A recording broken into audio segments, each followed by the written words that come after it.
Saudara, peristiwa penganiayaan anak di sebuah daycare di Depok, Jawa Barat membuat publik khususnya para orang tua meradang. Daycare yang semestinya bisa dipercaya untuk menitipkan anak malah justru jadi tempat tak aman bagi sang buah hati. Publik pun makin dibuat geram karena pelaku penganiayaan ini merupakan pemilik daycare yang ironisnya dikenal sebagai selebgram parenting. Bagaimana bisa sosok yang dikenal kerap memberi info mengenai pola asuh anak malah menjadi pelaku kekerasan pada anak itu sendiri? Ya saudara, inilah sosok pelaku bernama Meita Irianti atau di media sosial akrab disapa Tata Irianti. Meita ini merupakan pemilik dari Wenson School Indonesia di Depok, Jawa Barat. Publik mengenal Meita sebagai selebgram atau influencer parenting karena aktif membagikan konten mengenai tips pola asuh anak di Instagram dan TikTok. Kefasihannya berbicara mengenai pola pengasuhan anak membuat Meita diikuti banyak orang. Terbukti, Meita punya ratusan ribu followers di TikTok dan Instagram. Yang menarik saudara, sebelum tersandung kasus penganiayaan, Meita pernah membuat konten video yang mengomentari kasus penganiayaan anak selebgram asal Malang yang dilakukan oleh pengasuh. Ya, dititipin itu lebih baik dititipin ke keluarga sendiri itu. Memangnya tidak ada keluarga yang dititipi anak kemudian bermasalah. Memangnya tidak ada anak yang dimong ibunya sendiri kemudian bermasalah. Memangnya tidak ada daycare yang dititipi anak itu kemudian bermasalah. Ya tentu ada. Pasialnya itu kita ada gitu. Tapi kita nggak perlulah menceritakan keberuntungan yang lagi ada di diri kita kepada orang yang lagi kena musibah. Minimal kalau kita nggak bisa berempati ya minimal diem lah daripada itu menyakiti orang yang lagi kena musibah ini. Dan saudara, gambar yang kami tampilkan ini adalah visual CCTV yang merekam aksi pelaku menganiaya korban. Dalam CCTV ini terlihat korban yang berusia 2 tahun tengah menangis. Nah, mengetahui pelaku masuk ke dalam ruangan, korban yang masih bocah ini berusaha meminta perhatian dari pelaku. Namun, bukannya perhatian atau kasih sayang yang diberikan pelaku justru menangkis korban dengan cara yang kasar. Dan meski ditangkis pelaku, korban beberapa kali terus mencoba mendekati pelaku sambil terus menangis. Tapi pelaku justru melakukan kekerasan pada korban. Dalam CCTV itu terekam pelaku berkali-kali menganiaya korban. Rekaman CCTV lain di hari berbeda yang tak bisa kami tunjukkan saudara, juga ada sosok balita lain yang usianya jauh lebih muda, yakni 9 bulan, juga mengalami perlakuan serupa dari pelaku. Begitu memilukan, sosok yang terlihat fasih mengenai pola asuh anak seketika berubah jadi pelaku kejahatan pada anak. Penyiksaan yang dilakukan pemilik daycare ini terkuak dari kecurigaan orang tua. Dan saat itu, ibu korban yang menjemput korban dari daycare mendapati ada luka memar di tubuh korban. Saat dikonfirmasi, pihak daycare membantah ada kekerasan yang dialami korban. Namun hal ini berbanding terbalik dengan hasil pemeriksaan dokter yang menyebut memar korban disebabkan benturan. Nah, dari sini saudara, insting seorang ibu mencium ada sesuatu yang tak beres yang dialami sang anak. Apalagi sang anak sempat histeris ketika bertemu dengan pelaku. Setelah kami tahu, orang tua tahu bahwa anak saya itu memar di bagian tubuhnya, itu kami konfirmasi ke pihak daycare dan mereka nyanggah. Mereka bilang katanya anak saya itu nggak ada jatuh, nggak ada diisunya sama temannya, nggak terbentur apapun gitu. Dan jadi kami sebagai orang tua ya positif thinking bahwa memang anak saya memar itu karena sakit, karena memang pada saat itu anak saya sedang demam. Jadi kami bawa anak saya ke pihak dokter dan dokter melakukan screening sampai ke cek lab, tes darah, hasilnya semuanya bagus. Jadi dokter menyimpulkan bahwa memar itu bukan dari demamnya, tapi memang ada benturan atau ada tekanan sehingga badan anak saya memar. Kecurigaan ibu korban ini pun terbukti. Pada 24 Juli, seorang mantan karyawan daycare milik Meita melaporkan pada orang tua korban dan memberikan rekaman CCTV yang menunjukkan peristiwa penganiayaan itu. Berdasarkan rekaman CCTV, pelaku terlihat melakukan kekerasan pada 2 anak balita di tanggal 10 Juni dan 12 Juni. Betapa hancurnya orang tua korban mengetahui hal ini. Orang tua korban segera melaporkan tindakan kekerasan pada anak ini ke Polres Depok.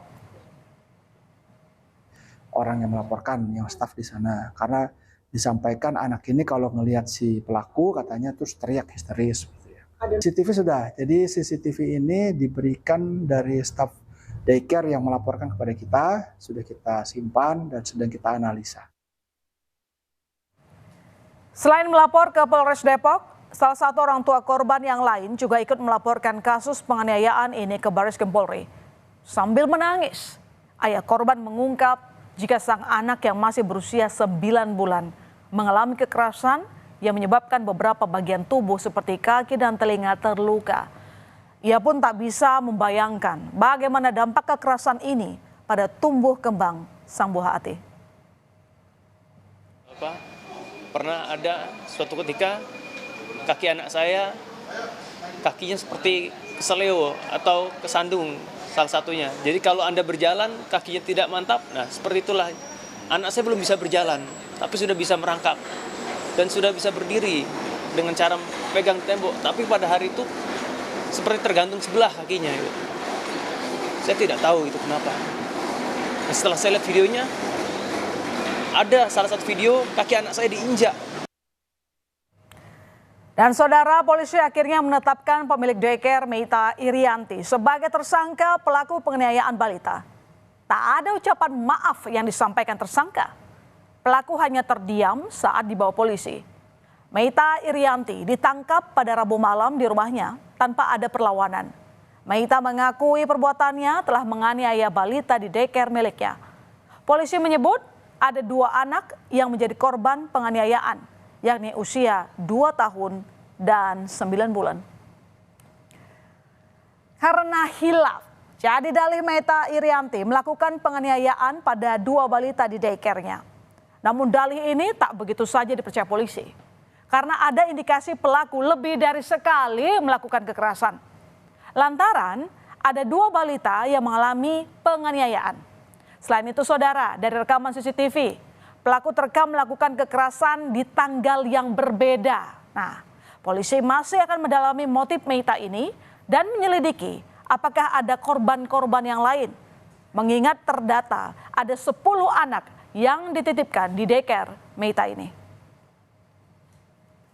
Tindakan kekerasan terhadap korban.